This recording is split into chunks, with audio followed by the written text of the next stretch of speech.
La pesadilla comienza, en un lugar lejano, muy lejano, aún más lejano y misterioso que la cañada. Se encontraba el laboratorio clandestino Octupce, que nadie sabía lo que significaba sino hasta después. Un descuidado encargado de limpieza conocido como deformero olvidó cerrar algunas llaves y dejó algunas rejillas abiertas, y esto provocó que algunos gases alteraran a algunos animales y se pusieran intranquilos. Las rejillas, como estaban abiertas, los animales comenzaron a escapar y a hacer destrozos. Los animales comenzaron a atacarse entre ellos, siendo las ratas que predominaban, pues en número y agilidad eran muy superiores. Escaparon. En la recepción, la recepcionista solo vio correr a un montón de roedores. No puso una reacción de incomodidad o no parecía estar sorprendida, pero eso ya había pasado con regularidad. La fuerza alterada de las ratas hizo que éstas rompieran los cristales y éstas huyeran a las calles. La recepcionista sacó un arma de un cajón, metió la arma en su boca y disparó, pues no pudo resistir semejantes imágenes que no eran pesadillas. Eran reales. Al momento de haber escapado, las ratas habían alcanzado una gran velocidad al grado de la imposibilidad de alcanzarlas a pies. Habían llegado al centro de la ciudad. Las pocas personas que se encontraban en la calle, dada la hora, se mostraron asustadas y comenzaron a correr cuando presenciaron como los roedores alterados devoraban a una persona como si ésta se tratase de un alimento cualquiera, y una velocidad impresionante, pues se trataban de más de 100 animales. Yo solo fui espectador de todo esto.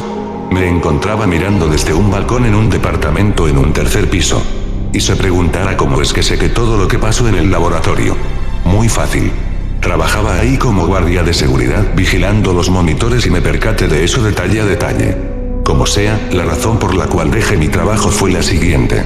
Al presenciar el voraz apetito de las ratas, decidí bajar para observar más de cerca. Terrible error. Bajé sin cuidado por el ascensor hasta llegar al vestíbulo. Abrí la puerta hacia la calle y lo que aconteció en esos momentos me dejó sin palabras. Un camión que salvó mi vida cuando un reducido grupo de roedores, siendo más o menos unos 20, cruzaban las calles justo para atacarme. El camión pasó sobre ellos y tan fuerte fue el impacto que al momento del atropello fui salpicado con sangre mientras veía los cadáveres de las ratas retorcerse hasta dejar de vivir. Me quedé choqueado por unos minutos hasta que recuperé la cordura. Me di cuenta de que la ciudad era un caos a pesar de ser de noche, ya que estos habían entrado en las casas de las personas a causar destrozos mientras todos los demás salían corriendo fuera para salvar sus vidas. Todo era un caos. Era como una pesadilla surrealista donde los animales hacían pagar a los hombres por sus malos tratos. El sol estaba por salir y la ciudad ya era un caos, y al momento de que el sol salió la ciudad estaba desértica, pues ya nadie quería salir, y los que salieron corrieron con el mismo destino que las primeras personas. Fueron devoradas como nada. El panorama era el siguiente. En cada esquina había un auto incendiándose y un panorama desolador. Decidí caminar hacia el laboratorio, pero la policía lo había cerrado al enterarse y comenzaron a investigar. De hecho, la policía me preguntaba si yo tenía algo que ver en esto, ya que habían investigado cada trabajador de dicho laboratorio. Me llevaron con ellos para interrogarme. Me ataron a una silla y me pusieron una lámpara enfrente, pero antes, durante el camino, podía ver en las calles como las ratas seguían haciendo de las suyas y por lo visto se multiplicaban mordiendo a otras ratas que encontraban en las alcantarillas, infectándolas de dicha deformación que era contagiosa. Las personas comenzaban a sellar las puertas y ventanas para proteger sus hogares. De repente, en el radio de la patrulla se comenzaba a escuchar una noticia que mencionaba la muerte de una familia entera y sus integrantes. Al parecer las ratas salieron de su baño y algunas que habían logrado mutar de forma exagerada comenzaron a romper las selladuras en las ventanas y puertas, y fue entonces que unos reporteros lograron captar los desgarradores gritos que se escuchaban dentro de esa casa. Fue cuando de repente cayó una rata en el parabrisas.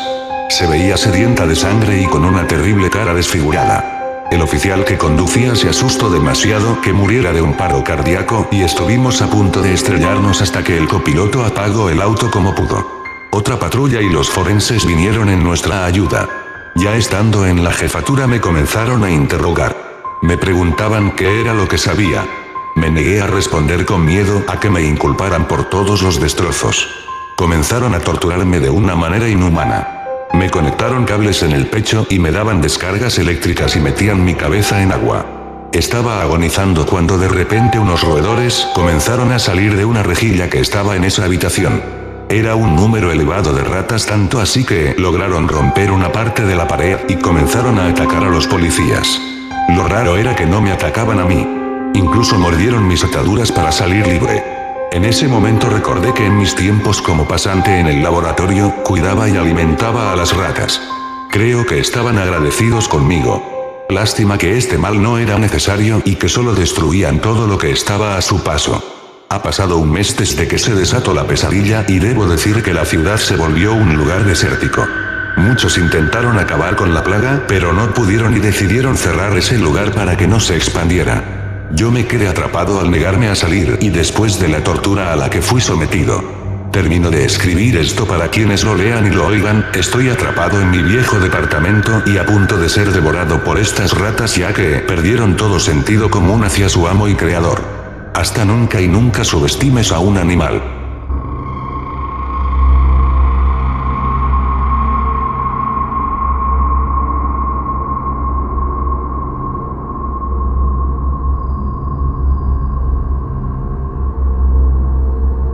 La venganza de Iván. Todo pasó tan rápido que no me percaté del tiempo. Podría decir que mi vida terminó en un parpaleo.